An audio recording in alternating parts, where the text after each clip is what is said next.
Good evening and welcome to the Town Board of the Town of Ossining work session for Tuesday, June 7th, 2022. Happy birthday to my son, Caleb Hirsch. Yes, I can do that. Please rise and join me for the Pledge of Allegiance. I pledge allegiance to the flag of the United States of America and to the republic for which it stands, one nation, under God, indivisible, with liberty and justice for all. Thank you. Let's just, I think while sitting, have a moment of silence for all of the horrific shootings that took place over this last weekend.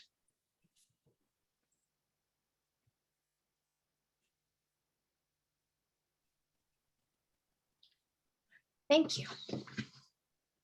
It's very hard to say anything after that, but it's been 2 weeks since our last meeting and a lot has happened.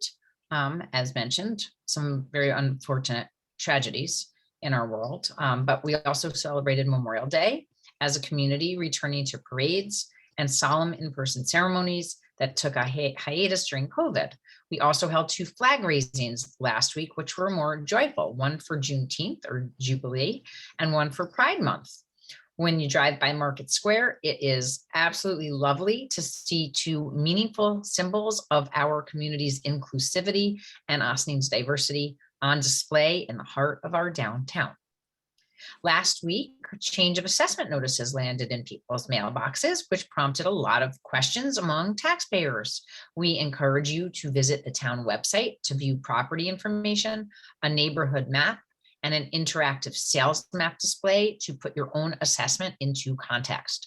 Note that a change in your property's assessment does not necessarily indicate that your taxes will change, since the assessment is just one of a few factors that determine tax liability. On average, most properties in the town of Ossining saw an 11% increase in assessed value. If the increase in your assessed value is at or around an 11% increase, the proportion of your tax burden is not likely to change significantly, nor will your annual tax bill. However, if you disagree with your full market value assessment, you are entitled to challenge your assessment through the Board of Assessment Review from June 1st through June 21st, 2022. Grievance applications form RP 524 are available on the town's website. The assessor's office is open from 8:30 a.m. until 4:30 p.m. Monday through Friday, or you can email your grievance form and supporting documentation to grievance@townofossining.com. Please contact the assessor's office directly at 914-762-8274 if you would like more information regarding your 2022 tentative assessment. We promise that they are very friendly and willing to help, so please call if you have questions. That doesn't mean they're going to lower your assessment, but it means that they're willing to help you through the process if you do want to grieve your assessment. Ossining's Juneteenth Festival will take place on Sunday, June 19th at Lewis Engel Waterfront Park from 12 noon to 4 p.m. The event will start with a march from Market Square to the waterfront for the festivities. The town is proud to be a co-sponsor of this year's festival, as we feel it is important for the entire community to learn more about and celebrate the full story of our American history. Of course, we have Village Fair this coming Saturday with a rain date of Sunday. If the weather, which may not be looking good, does not look good, it'll be on Sunday, and I believe that that is from 10 to 6 p.m. I could be wrong. It could only go to 5. I don't have that in front of me. The Talk Culture Literary Book Club will hold its June discussion on June 18th at 3 p.m. And this month's book is The Book of Forgiving by Desmond Tutu and Mafu Tutu. I might be saying that wrong. This book club will take a hiatus over the summer, so this is your last chance to join the discussion before September, and I believe this is my friend Barbara Robinson who leads this. The Ossining Arts Council 2022 members exhibit is on display now at the Ossining Public Library through June 28th. We have so many talented artists in our community that are, and also who are members of the Ossining Arts Council. So please check it out. There's a reception scheduled Thursday, June 16th from 6:30 to 8:30 p.m. at the library. Also, you can look at the OAC for Ossining Arts Council and OPL for Ossining Public Library websites for a virtual exhibition as well. Also, I think that is actually it for my announcements, but I know that Councilwoman Feldman, you had an announcement that you wanted to make about some very important life-saving information. Okay. I just wanted, after the near tragedy that happened yesterday with the boat sinking out on the Hudson with small children aboard, I just wanted, they had life jackets on that were loaned to them by the OBCC and Boat US Life Jacket Loaner Program. So if you are going to be out on the water and you don't have the proper size life jacket for your child, or you need another life jacket for a friend, you can come to the OBCC and we will loan you one for free. You do have to bring it back. Sounds like a great program. Please do take advantage. Having OBCC there is to support public access to the Hudson River so that everybody can enjoy it. And this is certainly a way to do so safely. So thank you for that. Do any of my colleagues have any additional announcements that they would like to make? Besides that, it is Councilman Minichio's birthday in 2 days, and happy birthday to you. No? Okay, you're muted, but I believe that I can read lips, and you said you don't have any announcements, or thank you. Turning bright red. Okay. Anybody else? Great. So we have a work session agenda this evening. So first up on our agenda, we have representatives from Sunrise Westchester, a youth climate advocacy organization, here to talk with us about a resolution of support for their youth climate action demands. And graciously, they have all put their names up. So you can see that we have Mikey Sullivan, we have Caitlin Carpenter, Ava Knickerbocker, and Sunrise, and Sunrise Westchester, last person, I forget your name, so you might want to change it if you can, but you look like you're driving, so maybe you can't. So we'll wait for you to introduce yourself, or your friends to introduce you, your colleagues, I should say. We have a draft resolution that was circulated to the town board in advance of tonight's meeting. And we also have Susie Ross from Green Ossining and Mitzi Elks from our Environmental Advisory Committee with us, who we hope to contribute to this important discussion. I'm first going to ask our guests to reintroduce yourselves, what high school you are from, and your grades to get started. And then whichever one of you is taking the lead on this discussion, please just start right in. Hi, my name is Mikey Sullivan. Yeah, you, Miss Levenberg, summed us up perfectly. We are a youth advocacy group for climate change. My name is Mikey Sullivan. We're here to talk about the Ossining resolution that you've already received. So thank you so much for having us. We are really excited to be here, and I'd like to pass it on to Caitlin to move. Oh, sorry, I forgot to mention I'm in 9th grade. Caitlin's a senior. Caitlin, want to introduce yourself? Thank you. Yeah, sure. I'm a senior at Mamaroneck High School. Mikey's also from Mamaroneck. I guess maybe before I kind of go into things, if Ava and Jenna, you also want to introduce yourselves, and then we can get started.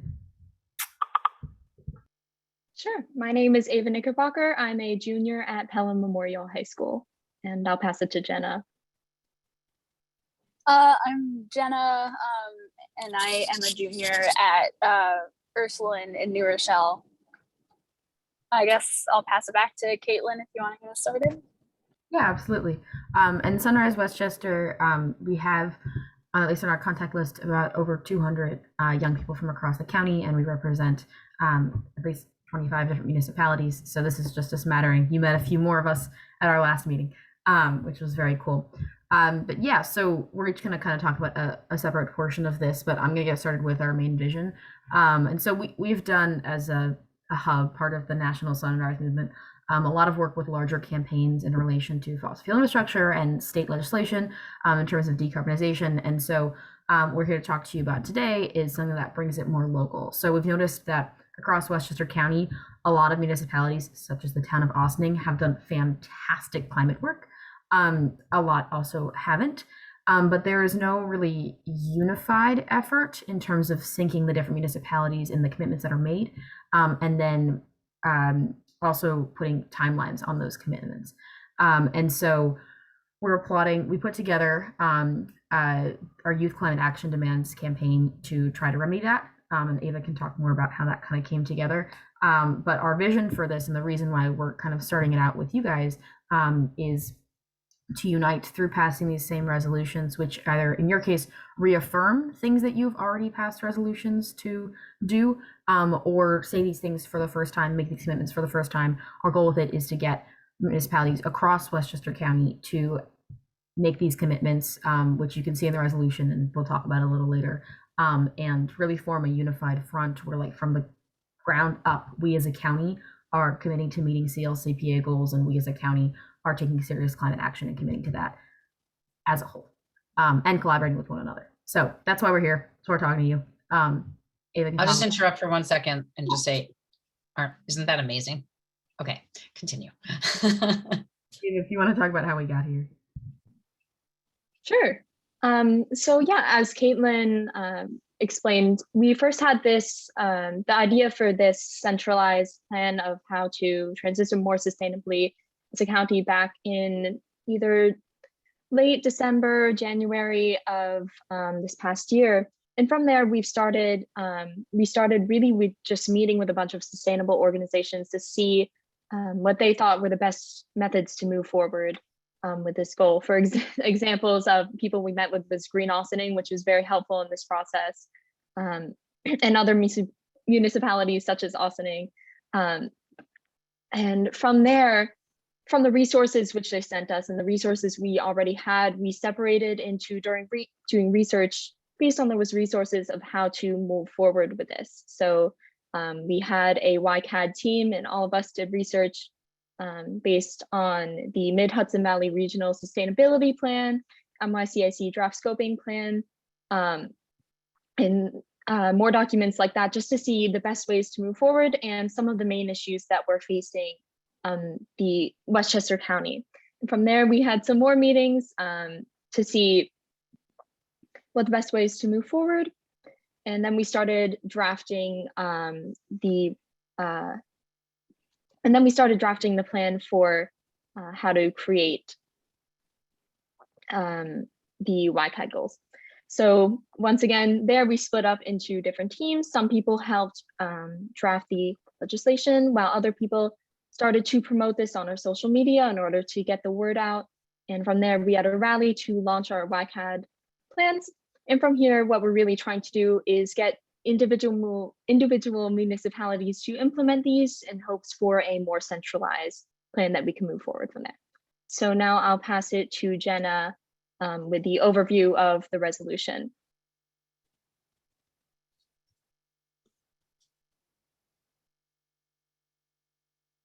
Hi, sorry about that.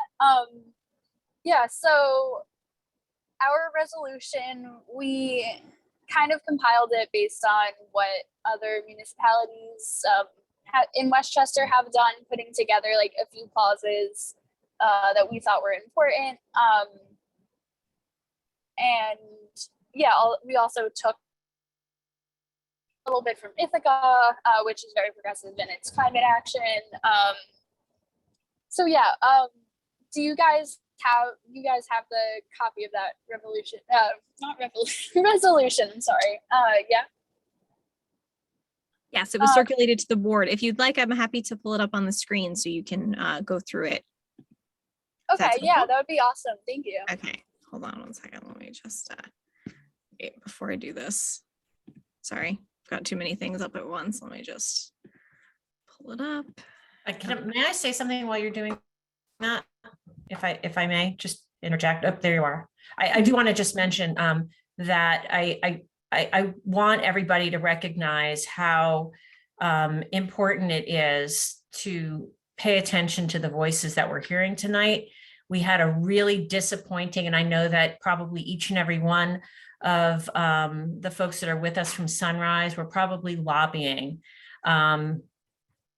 the entire session. And it's been a really disappointing session for a lot of folks that have been trying to help pass climate legislation from our assembly and from our Senate. And we have this huge looming CLCPA goal thing that we all have to meet. So turning to our local municipalities is incredibly important right now for us to actually help us get there. Because if the state can't do it, we really have to look to our municipalities, our counties to fill in those gaps while Albany figures it out. Absolutely. So what you can, yeah, thank you so much for that. It definitely was a really big event for us, especially like the night of the final.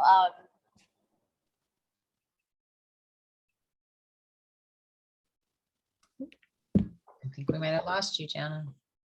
Jenna, you're going in and out. Yeah.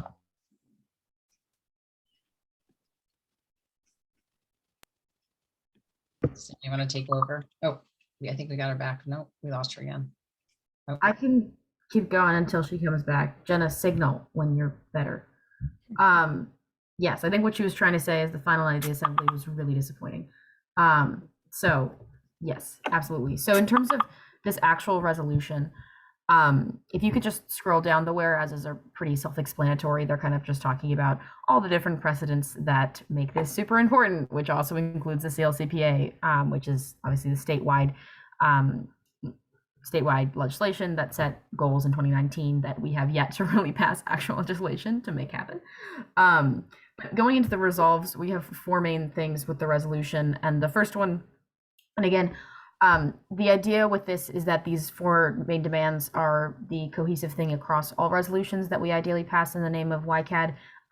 But in the town of Austining, because you guys are so great, it's reaffirming previous commitments as opposed to making the commitments for the first time.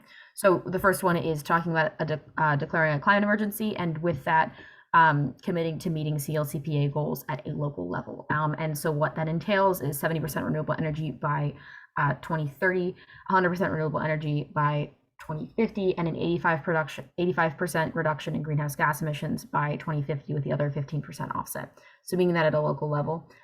And I understand you guys already use a tool, which is fantastic, to calculate carbon emissions. So you're able to move from that point. The second one is talking about participating within local statewide programs, which include the Climate Smart Community Program and the Clean Energy Communities Program, which are 2 programs that allow for local municipalities, of course, to partake in statewide grants in order to decarbonize according to CLCPA goals. And then if you keep scrolling down, also reaffirming commitment to having youth participation, since we are a youth organization and young people are the voice of the future in terms of environmental things, in addition to everything else. That is the nature of young people. And so reaffirming commitments to have those youth voices highlighted within a municipality. And then also, of course, reaffirming commitments to highlight, or affirming commitments to highlight underrepresented voices in all actions to further combat climate change. And talking about frontline communities, especially this doesn't really apply to the town of Austining, but like in Peekskill, where there are people living right next to the incinerator, or in Danskammer, which is a power plant that we fought for a while, and in Newburgh, where they have the highest rate of asthma in the whole state, and they have a power plant right next to them. Yeah, so those are kind of our 4 main pillars within this, and again, they're all reaffirming. And the idea with this as well is, again, to spread it and this be the launch pad for several other resolutions that then other municipalities can pass to make these commitments for the first time. That's the resolution. Jenna, you're back. Do you want to add anything? I don't know how much of that you caught. Yeah, I pretty much, like, my connection came right back after that. So I heard everything. Yeah, I'm just like, the last resolve is really the biggest thing we need from you, which is just encouraging other municipalities to do the same, because again, you guys are climate leaders as a municipality, and we are looking for that across the board in Westchester. I'll also add that Jenna wrote this resolution, so go Jenna. Very nice. Okay. Fantastic. Okay, so I just wanted to ask, Susie, you already said something. I don't know if Mitzi, you had anything that you wanted to add. I know that we did meet with you guys just to clarify that we've had youth participation on our EAC for what, over 20 years, Mitzi, I think, but you can clarify. 20 years would be safe, yes. How long? Yeah, more than 20. Yeah. No, I think this group is phenomenal and it's great that we're meeting tonight. And what I would just say is that any representative, whether it's on the Green Ossining Committee or the EAC of Town of Ossining, that they act as a liaison of, obviously, between your group and the efforts of the Town of Ossining. And that's just so key that, we're communicating tonight and you've been so communicative thus far. And I just think we need to continue it. It's so important in how you want to approach other municipalities and how Ossining, whether it's somebody on whatever committee, also participates in that effort. So, we just have to work. It's great that we're working together and it's such an important, relevant topic that just keep moving forward. So that's it. Great, thanks. So are there any questions or comments from the town board? Councilwoman Feldman? I just wanted to thank the committee for taking the initiative and for getting together, taking the time to really write a comprehensive, step-by-step process that communities can do, and showing that other communities are doing it, maybe giving a little peer pressure. And I appreciate the youth stepping up and stepping forward and taking the initiative, and of course we will be there to work with you. Anybody else? Councilwoman Feldman? Hi, I just want to commend everyone involved in this, but especially the students. When I see students, even especially high school students that, and seniors even, that tend to get senioritis and jaded about getting involved in things like this, it just really, it's really motivating and inspiring. And I just want to commend each and every one of you. I also do want to thank Susie and Mitzi for their continued endless, tireless dedication to helping our community be greener. So they're always there to help, and it's appreciated. Absolutely. Anybody else? No? All right. Councilman Minichia, I don't know if you were motioning yes. No, you're good. You're good. Did you want to say something? No. I'm Okay. saying I just give all the girls a credit and everybody who works on this. It's an educational thing for me too, because I'm learning a lot as I'm going through with the whole climate change and the laws that are coming out, but I'm very supportive and I'll be continue your hard work. So, thank you. And go ahead, Mitzi. Well, and Mickey, are you the only freshman here? Was there Yes, another? right now. So, we're counting on the up and coming high schoolers to also join in, right? And continue with your efforts. Absolutely. I do Thank think there is, I just wanted to also, I think there is somebody from Ossining that joined I was gonna Sunrise. say that. Yeah, that's what I was just gonna say too. Yeah, okay. Yes. Yeah, we have a couple awesome people, but they weren't able to make it tonight, unfortunately. If you couldn't tell, this is also a different group than met with you before, so we kind of see who's available when. Yeah. Well, I think it's amazing that you have, I think you said over 200 students who have been committed to this, and we need you to be committed now and to stay committed and to stay focused, because this issue is critical to your future and the future of the planet. So I think it's great that you brought forth this resolution. I think that it's, hopefully something that's going to be easy for the board, for the town board to pass, unless there's any concerns about it from any of my town board colleagues. We'll put it on for adoption, I think at the next legislative session, which is next Tuesday. So we thank you for all the work that you put into it.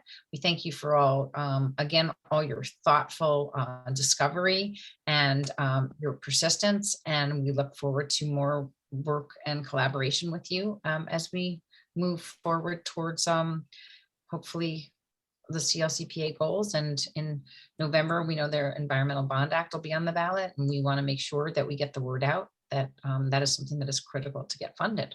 So we need to make sure people know that they can vote for it. Okay, so with that, unless you guys have anything else to add, I want to just thank you so much. You're free to, you can stay on and for the rest of the meeting, or we'll see you soon.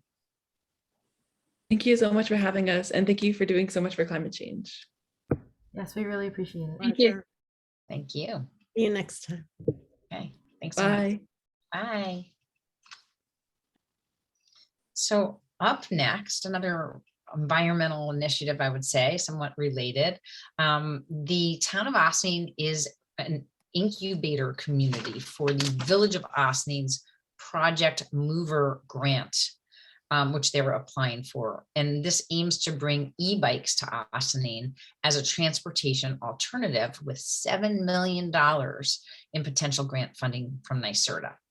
Victoria Caffarelli recently participated in an update discussion among incubator communities. So I'm going to ask her to give us a recap of that meeting and a status update on the project, as well as some next steps we may want to consider as we await the results of the grant application.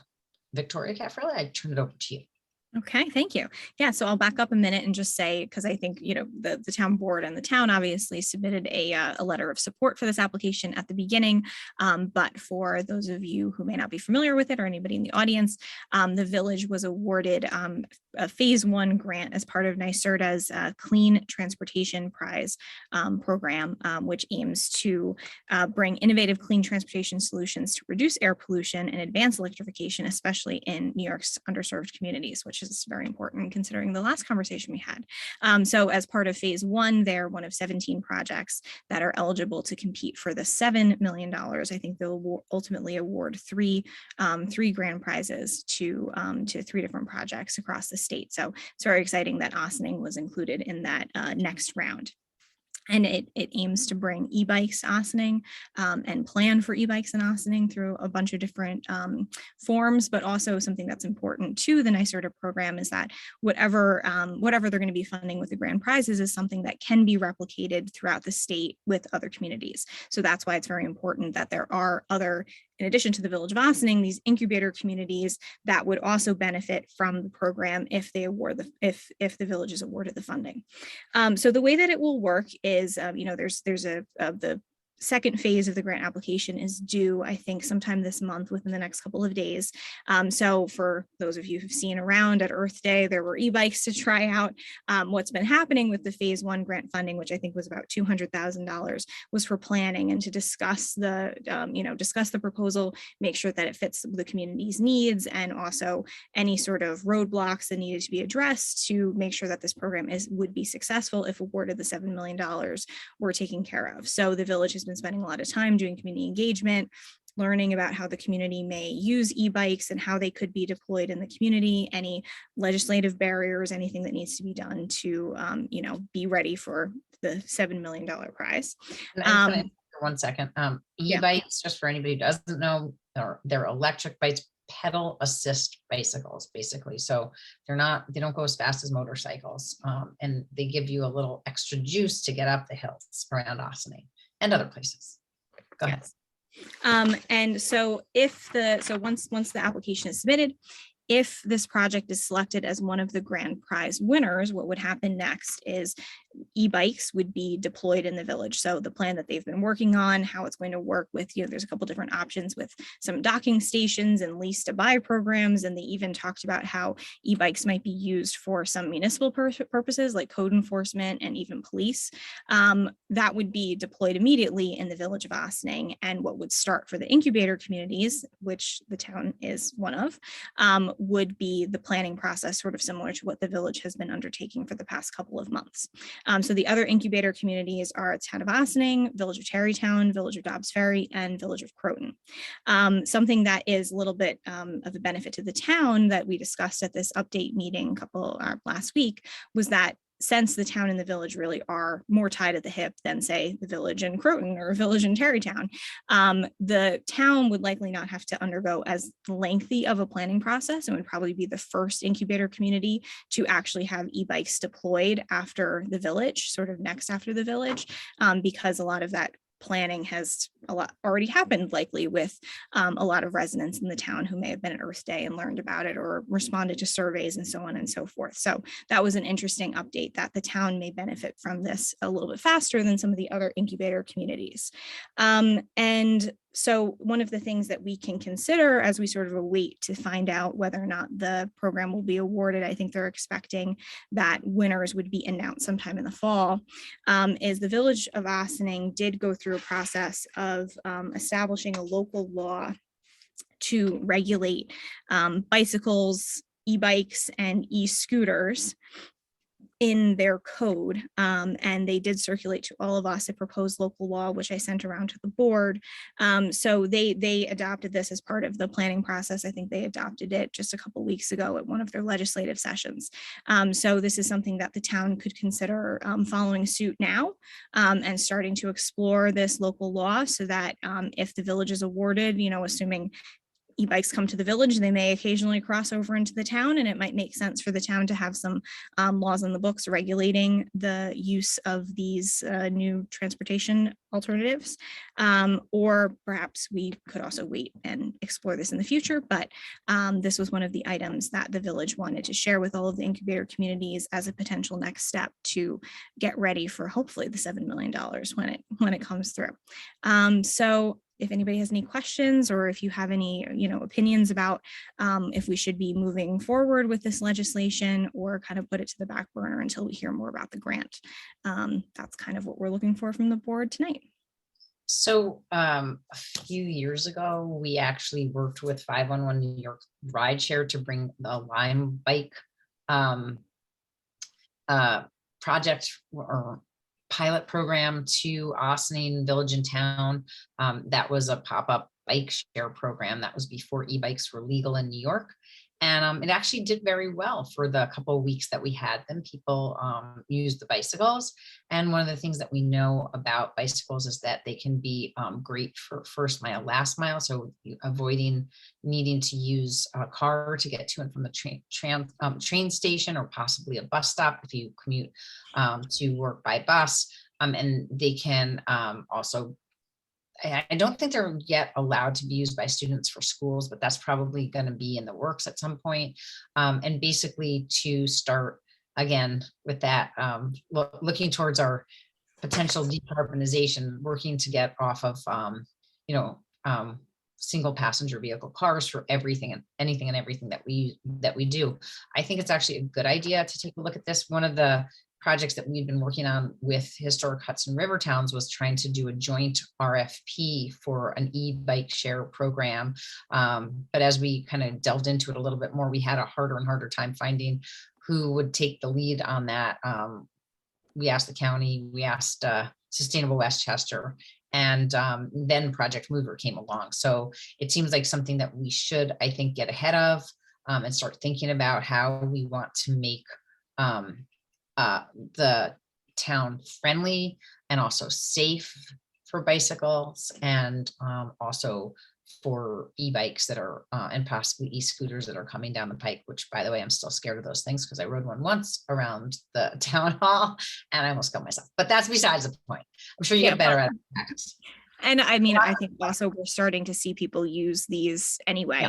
I see it all the time around Ossining, people on scooters. There's an e-bike store in Croton now. So, even if the funding doesn't come through or it takes a little longer or whatever, this is definitely something that's out there and people are using now. So that's great. And as we still continue to seek funding for the Millwood Ossining Go plan and a safe bike path on Route 133, I think it behooves us to not put the cart before the horse, put the bike legislation before the e-bikes, but I think that we should consider legislation. And if the village has already taken the first steps on that with their consultants, we should probably take a look at what they have and see if we would like to adopt something similar or tweak it or whatever we think is appropriate for the town.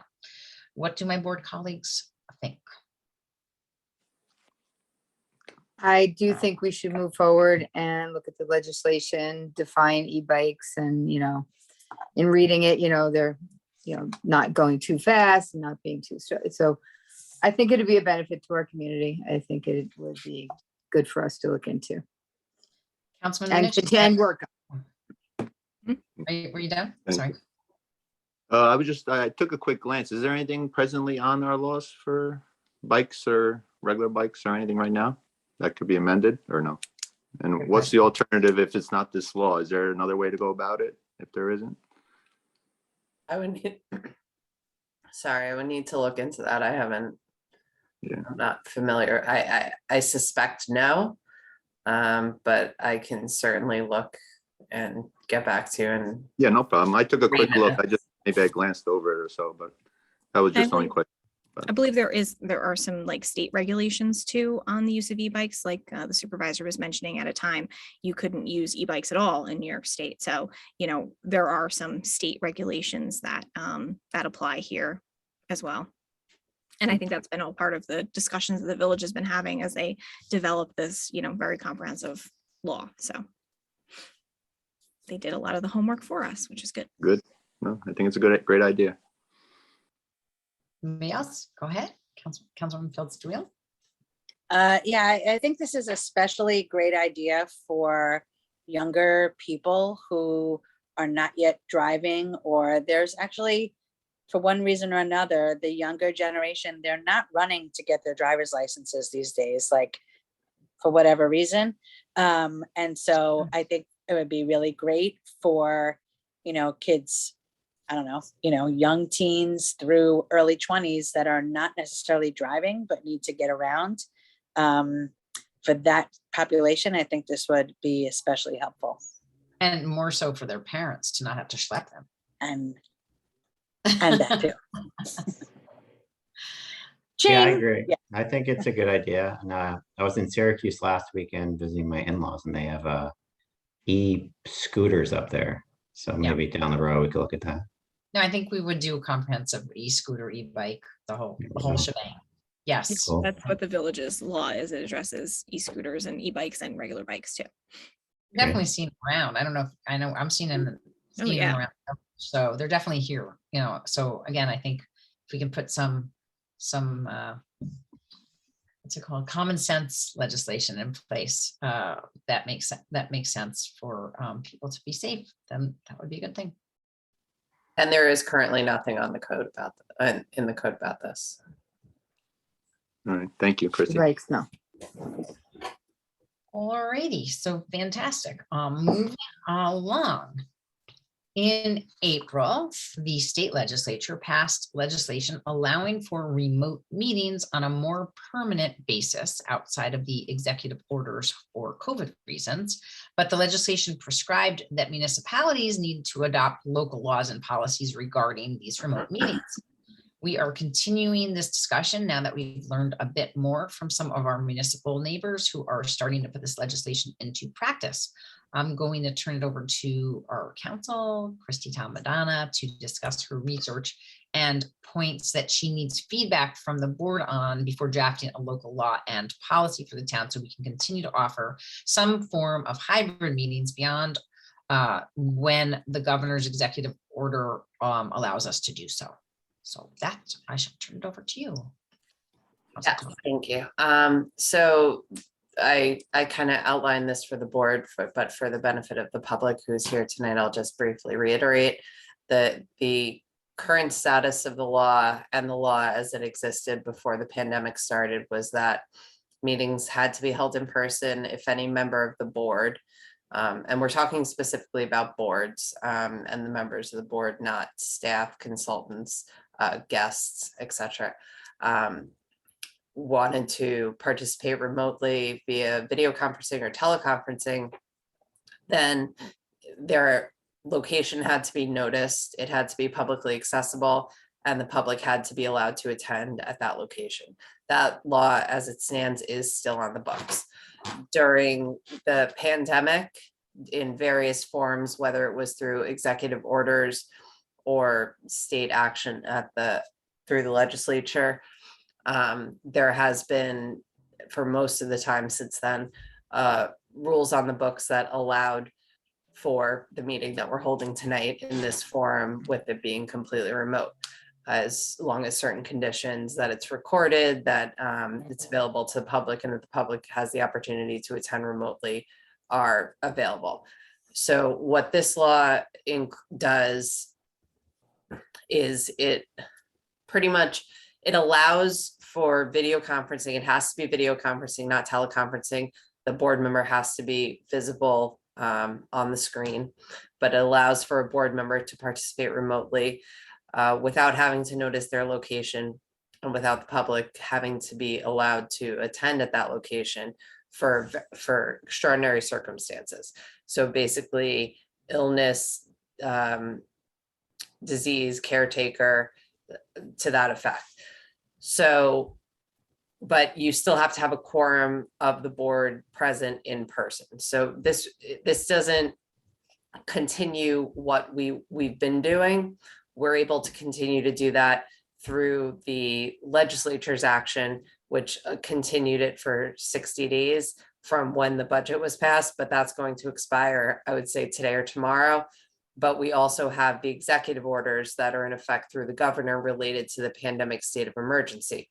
And so as long as that remains in effect, we should be able to continue to hold these meetings. So I think we all kind of understand that we're kind of going month to month at this point as to how we can continue to hold these meetings. What this law would do is allow, once we go back to in-person meetings, would allow a board member, if they had an extraordinary circumstance, to be able to attend remotely without having to notice the meeting. So the law is pretty straightforward in and of itself, but as Supervisor mentioned, the bigger issue is that we have to have policies and procedures in place with respect to that video conferencing. So what I did was I had circulated to the board some draft policies and procedures that had been prepared by another municipality, kind of as a template or to give you a feel for what we're looking at. And there are just some specific items. I'll run through them unless anyone has any questions now to kind of get a sense of how you would like me to draft this. I just wanted to point out that this does not preclude others that are not on the board, as Council Don mentioned, that from being remote. So we can continue to have hybrid meetings. The board would have to be in person. Again, at least 3. That's a quorum of our board. But we could still have the video option for consultants, for staff, for the public, as well as being available in person. So those 2 things can continue. It just means that we can't continue the way that we're doing right now tonight and vote legally without 3 of us being in person, at least, and the other 1 or 2 having extraordinary circumstances, which would lead them to have to Zoom in or remote in, I guess you could say. So what was the number of days they had to give it notice before? It doesn't say. That was one of the things I wanted to, I wanted some guidance from the board about. I would recommend your meetings are held on Tuesdays. I would recommend 36 hours so that there's sufficient time, if it's by Monday morning, there's sufficient time to notice it 24 hours in advance of the meeting. Because one of the things is, and this kind of goes to the related issue that the supervisor mentioned, is whether some of these other policies go broader than just this law in and of itself. And it's whether video conferencing will be a constant availability to the public and to other guests to your meeting and consultants and staff and whatnot once the executive orders cease. So that's something that we can include, and that was one of the questions I had. But if video conferencing is not automatically going to be available, then if a member of the board, is going to utilize this mechanism, once that is triggered, then it has to be open to the public. So once video conferencing is utilized by a member of the board under this procedure, then automatically the public has to also be able to participate remotely. In the past, since we've gone back to in-person meetings for brief periods of time, that has been the board's practice to do it in a hybrid fashion where you also allowed remote meetings. But that's one of the things that, you know, I need the board's insight in order to be able to draft something appropriate for you. So did you take us through all the things that you wanted to know from us? You wanted to know how No. you want us to notice. You wanted to know, go ahead. So the first issue is whether you would like 2 board members or 1 board member to be able to utilize this function. As we discussed, you need at least a quorum still in person. So whether the policy will be only 1 board member can utilize it at a time. I have no issue with allowing for 2. I agree. Yeah. I agree. I already brought up the issue with notice and 36 hours. my recommendation of 36 hours. So this kind of ties into another issue, actually.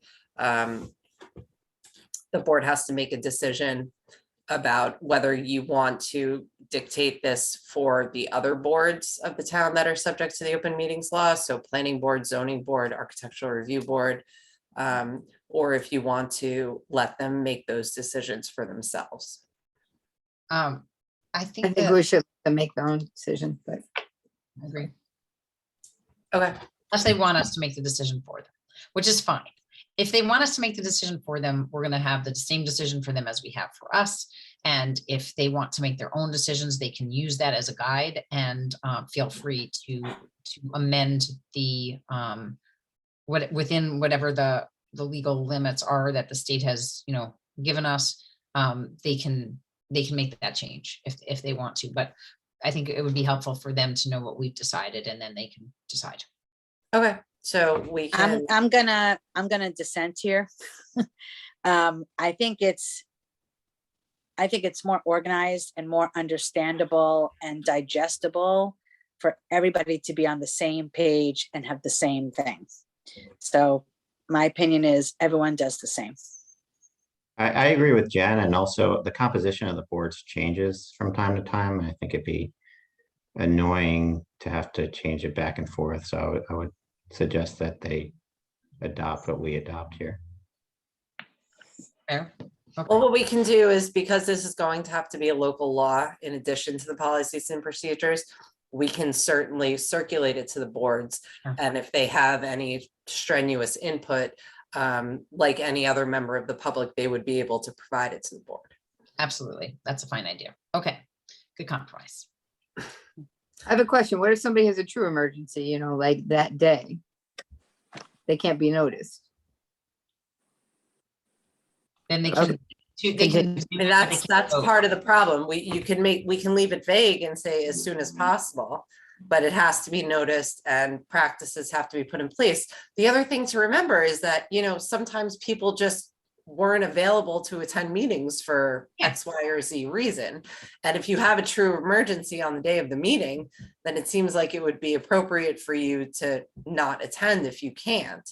I mean, you know, it's a hard situation because the law provides some guidance, but not really a lot on those issues. The only thing that I will point out that is sometimes challenging from a noticing of the meetings perspective is because our meetings are on Tuesdays, there are a lot of Monday holidays. And so that makes it challenging from staff perspective to have to notice something 36 hours in advance if we did it. So You make it 48? Then it would No, be it's Sunday. worse. 48 would be worse. It would be That's- Sunday. Yeah. Going to make it like 8 hours in advance. Well, I think if it's more vague, you know, like with the intent that, you know, with everything that we do, we always try to get it. If there's going to be a change to the meeting, we try to do it on Monday, but sometimes that's not always possible. So if there's an option to make it a little vague, I think that would probably be more practical. Let's just ask a question.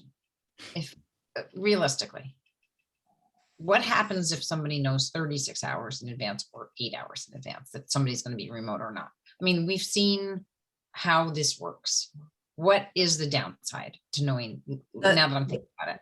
I think it ties back into one of the other issues that I want to discuss, which I mentioned earlier, which I think I already know the answer to, but I'd like confirmation from the board.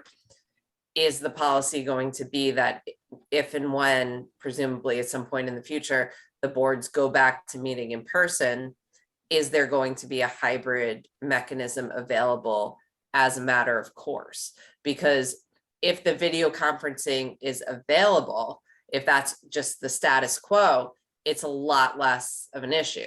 If we need to be able to, turn that on and get that set up, then that's going to take a lot more time. Sure. Yeah, and I think that, that's something that we do have to consult with our tech folks about. So if anything, I just want that to be flexible. I don't want us to box ourselves into a corner saying, yes, we're definitely going to be hybrid, and then find that we have a problem pulling that off on a regular basis for whatever reason. I mean, right now it seems like it's doable, but it does take organization setup and staffing to do that, which, obviously this doesn't. So when we have, that hybrid option, I think it's laudable, and that we should absolutely go for that. That should be our goal, to try to provide that, because I think that we've seen that, it is a really good option for the public on so many levels, whether age or ability or anything else that might preclude somebody, or weather, from, making the trek to wherever we are in person. I think that it's a really important option to offer to the public. So I'd like to make sure that we do, put the resources forward to continue that. But I just don't want to box us or future boards into a corner where that's, again, I guess anything can be amended, but it takes a lot to do that. So Perhaps we can have a also- contingency. Right. Sorry Or to perhaps correct we also might want to see what I presume the Village of Austining is exploring similar legislation and similar policies. So it may be worthwhile to see how they're addressing that issue in their policy, because at the end of the day, we share our IT staff, and we share a lot of our meeting spaces. So I think if their intent is to create that hybrid schedule, we don't always want to be totally dependent on one another, but I think that there's naturally going to be some consistency there. The other thing we could do if in the interim is have the policy be, if video conferencing is going to be available, the board member can let us know 8 hours or 10 hours or 12 hours in advance. Whereas if video conferencing is not available as a matter of course, then it has to be 36. Sure, that makes sense. That sounds good. Okay, like it. Everybody good with that? Great. Running through my list. So I gave the board kind of a run. Trying to make a comment, because we're not really taking comments right now. Okay. Okay. Thanks. Sorry. So I gave the board a little bit of a rundown of what type of factors would allow this sort of remote participation. And the state law is, I think, pretty clear that it has to be a real extenuating circumstance, not, vacation, not I'm away for work, or, it has to be health related or family related in a pretty significant way. So there was a catch-all, though, of significant or unexpected factor that would allow a board member to participate remotely. Yes. I like it. And so I don't know if the board had any other thoughts about any other circumstances that you could think of under which you would like to specifically enumerate in the policy, or just leave it a little bit more general, like it's stated in the law. I think we should leave it general, because if somebody does get stuck for whatever reason, or because of COVID, or because of some other, communicable disease, or because of travel or a blizzard. What? Or a blizzard. A blizzard. I mean, there's or the babysitter quit, there's whatever. lots of circumstances that would be unexpected and extenuating circumstances that could cause a board member who very much wants to continue to participate to need to participate remotely. The fact that this is an option and something that we can do, I think we should leave as flexible as the law allows us to do, in my personal and humble opinion. But then that brings me Great. back to the previous topic, because say I want to come to the meeting, I'm driving there, I have car trouble, flat tire, I really want to participate, but Yes. I couldn't make it because I have car problems. In the past, we couldn't had that option to video conference in, but at the same point, my intentions were coming to the meeting and I had car trouble or something. So, I mean, if we do that, then the 8 hours thing too, is there any flexibility on that? What's our, within the law? Yeah, It true doesn't emergency say, is hard to but it know. has to be noticed. Sorry. I'm sorry, Liz. It has No, to be no, noted. no. It's just hard to notice a true emergency. I mean, come on. Yeah. I guess the bottom line is you can still participate in the board meeting remotely if we have that as an option, right? It just means that you can't vote. That's what. it Yeah, means. I did that earlier tonight. I couldn't get on.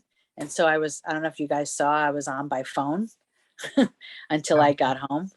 So I was like, I couldn't participate, but at least I was listening for the first 15 minutes of tonight. And then when I got home, I jumped on here. Right, but I mean, if we had any votes tonight, you could vote, but tonight you could. But in the future, if that should have happened and you weren't able to even get to the meeting in person that you'd planned to come to, and then you got home and you tuned in, you couldn't vote unless it had been noticed that you were going to be Got it. participating remotely. Okay, That's got it. So it's not just about being late. No, I mean, a work session, I don't see, of course you can participate in a work session. I can't see why we would say you couldn't. It's just a voting, legislative session, I think is where it comes into play. Am I right about that, Christy? Yes, no? Well, it's about having a quorum to hold the meeting in the first place. So you need Okay. 3 members in person in Right. order to be able to have the meeting. But I agree with you. I think for the purposes of this law, it's more applicable to situations where the board is making decisions.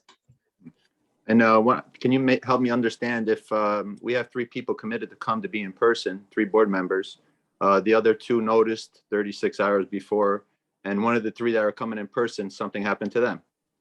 Can the person who put the notice and rescind it and go back, or so we can still have a meeting? Do you understand what I'm trying to say? Still, no, but if you I love noticed- hypotheticals. It makes me feel like I'm in law school again. I just You wanted, could vote. If you noticed that you were going to be remote, you could vote. No, So but that's- you need, No, but but what you if- need, what a- if you we need don't a need a quorum in Sorry, person. sorry. There's no Yes, quorum, yes, yeah. right.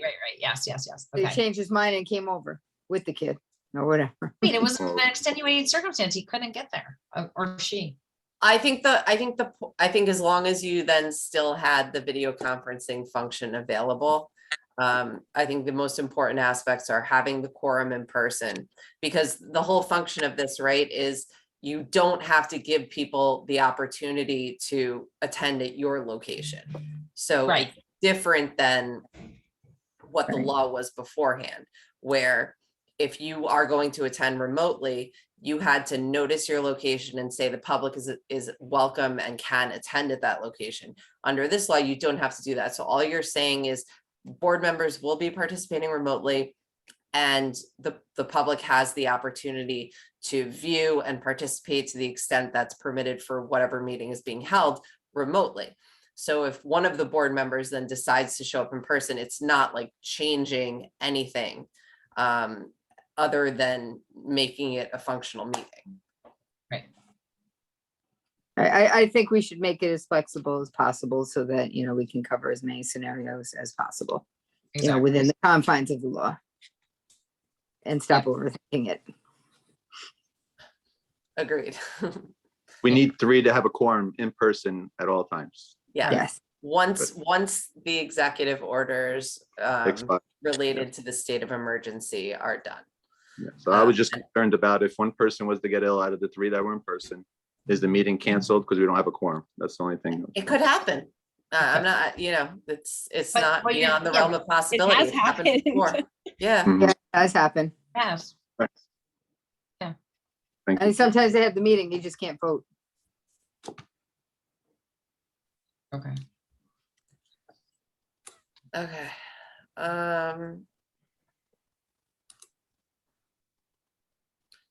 The example I gave you from the other municipality had some rules of etiquette for video conferencing. The sense I'm getting from the board is that we just kind of want to keep it general and not Yes. get into the nitty gritty of all this. So 100%. correct me if I'm wrong, but my sense is that that doesn't seem necessary.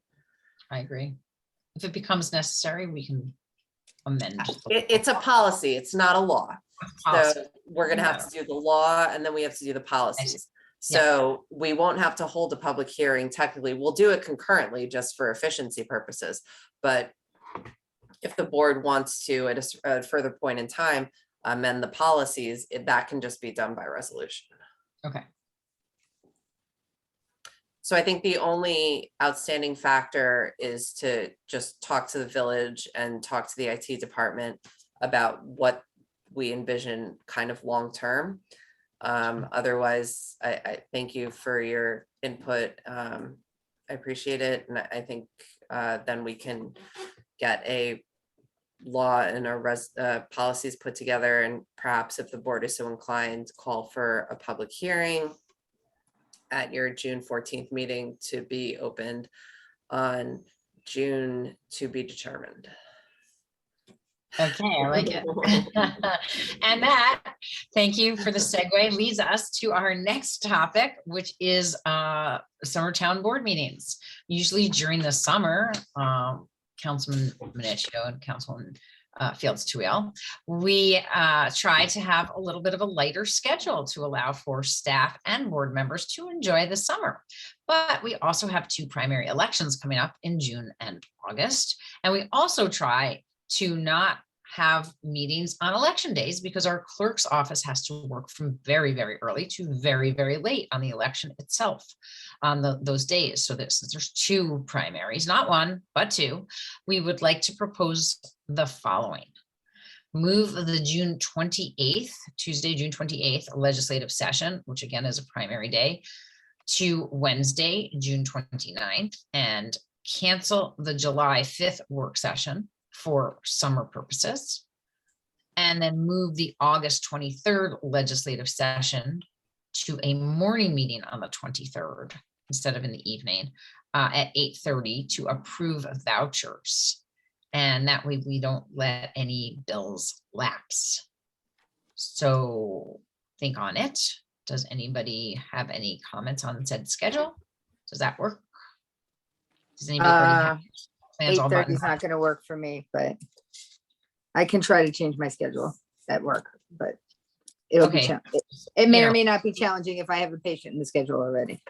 Well, it's possible that you could zoom in at that point. We don't know yet, or potentially hybrid meeting in, although probably for a voucher like meeting like that, we wouldn't have the hybrid set up. So that would be one example of where that wouldn't really work. But anybody else have plans to be away that week of August 23rd? Or would that work for everybody to do a morning meeting for vouchers? With me. That's good. Okay, great. Fantastic. All right, so now we know that the June meeting that we would call for the public hearing for would be June June 29th. 29th. Yes. Okay. And we will, I guess, amend the schedule at our next legislative session. And what time on the 29th? I'm sorry, I missed that. The 29th will Same be time. regular 7:30, same time. It's just the morning meeting is only for the 23rd. For vouchers, only for vouchers. Because that's. Okay. Okay, Yeah, And I'm then just. can- and And that then doesn't interfere with the canceling July village? 5th. canceling July 5th, correct. All right. Wunderbar. With that, I have a motion to adjourn to executive session for advice of counsel and personnel. So moved. Second. All those in favor? Aye. Aye. Aye. Anybody opposed? Yeah, singing council. Mm. Okay, wonderful. All right, well, thank you so much for joining us this evening. We will be back next week with a legislative session on June 14th via Zoom. See you then. Have a good night, everybody.